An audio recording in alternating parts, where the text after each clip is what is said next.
Believe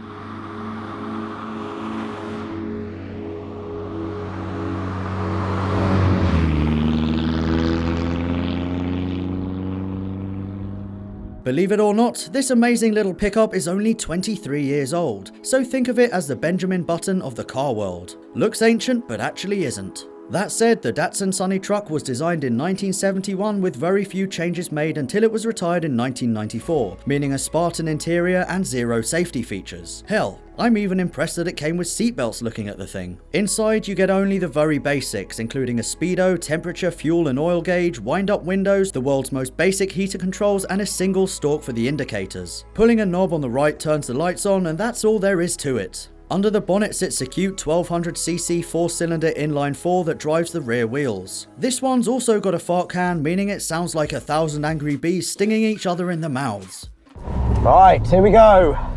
Out on the open road in my Datsun Sunny, the slowest thing in the world. Wow, this really is super slow. I mean, I don't know what I was expecting. When you come out of a Lancer Evolution wagon or a Forester STI and you get into something like this, you feel like something's broken. The end of 2 days here at Talk GT in Ashburton in Devon, and this is the one car that I really wanted to drive most because it's so quirky. I've never seen one of these before. I didn't even know what it was until yesterday. Didn't know they existed. The seating position is horrendous. You're really upright. There's no lumbar support. I've been in this seat for about, I don't know, 5 minutes and my back's already starting to hurt. But it's fun, it's great. Whoa, it just feels so roly-poly and wobbly. I wouldn't want to drive it on a motorway though, and I definitely wouldn't want to crash. The side mirrors are mounted on the bonnet there.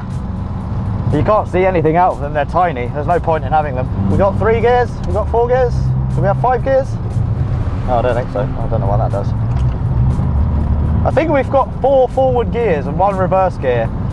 The indicator, like most Japanese cars, is on the right, not the left. The brakes are completely spongy, but it doesn't matter. You never go fast enough to really warrant needing the brakes. And I cannot believe that this was made in the 90s.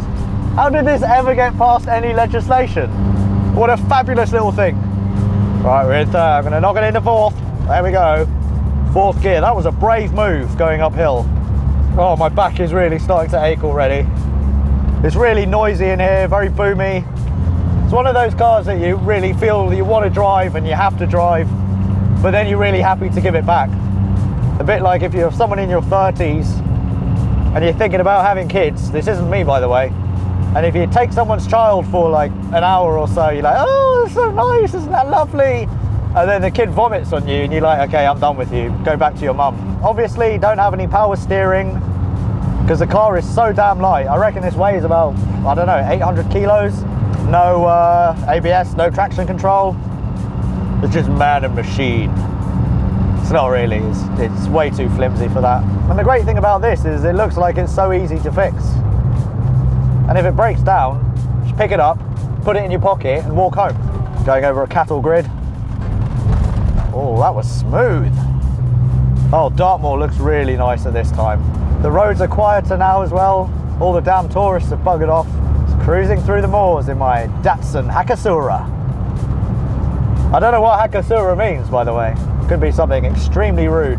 Talk GT actually use this to take to shows, and as you can imagine, a car like this gets so much more attention than any supercar or any JDM car because it's just so rare and so quirky and so wicked.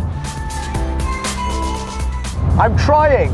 So George, our cameraman, is goading me on to get closer to the car in front, to the camera car. I've got my foot flat to the floor and now I'm finally catching up. Oh, my back.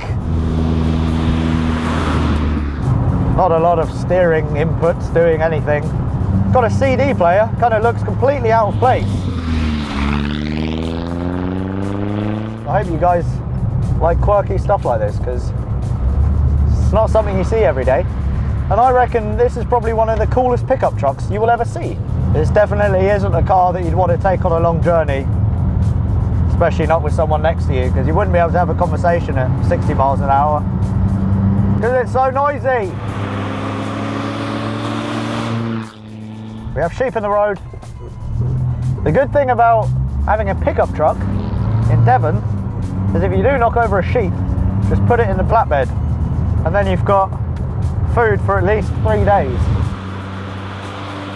Sure, it's slow, but damn, it's fun. The flat seats induce backache in a matter of seconds, and zero side bolsters mean that you're at the mercy of gravity when cornering. It's awesome fun, and great for anyone training for that V.